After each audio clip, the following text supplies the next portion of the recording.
J'ai terminé de mettre en place mon PC spécial IA. Comme vous pouvez le voir ici, il y a 8 cartes graphiques d'ancienne génération. Bon, c'est pas aussi puissante que les dernières, mais les dernières, comme vous avez, c'est très très cher. C'est 30 000 € une carte graphique.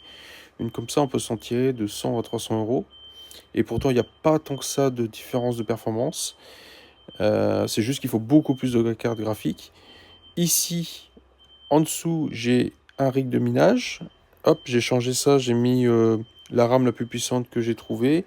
Il y a une petite carte dedans qui permet d'avoir un petit disque dur supplémentaire.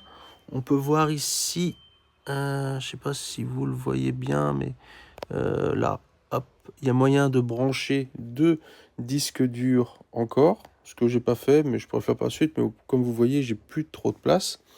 Donc ça, c'est l'alimentation de la carte mère.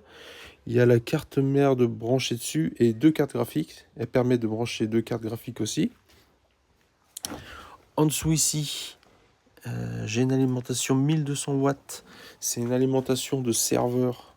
Donc, alors ça vient ici. Ici, on branche une petite carte derrière qui est fournie avec. Ça vient ici et ça permet de brancher ici. J'ai branché 6 cartes dessus. Vous voyez, tout ce qui est en jaune là, ça a été branché dessus. Ici, il y a des ventilateurs derrière. Mais ça, par contre, je les ai pas branchés parce que ça fait un bruit, mais vous pouvez pas imaginer.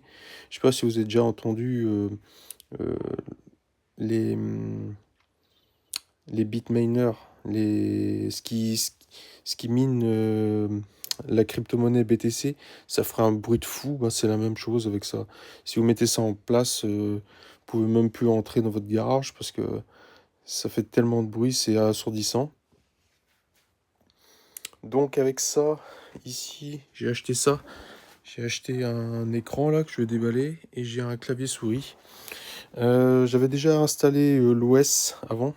Donc c'est une OS spéciale IA sur Ubuntu que je mets dessus. Donc après je pourrais aller dessus comme un PC normal. Alors, vous allez me demander ça sert à quoi tout ça? Donc ça sert pour moi euh, pour la mémoire de l'intelligence artificielle. Si vous voulez, il y a des mémoires vectorielles.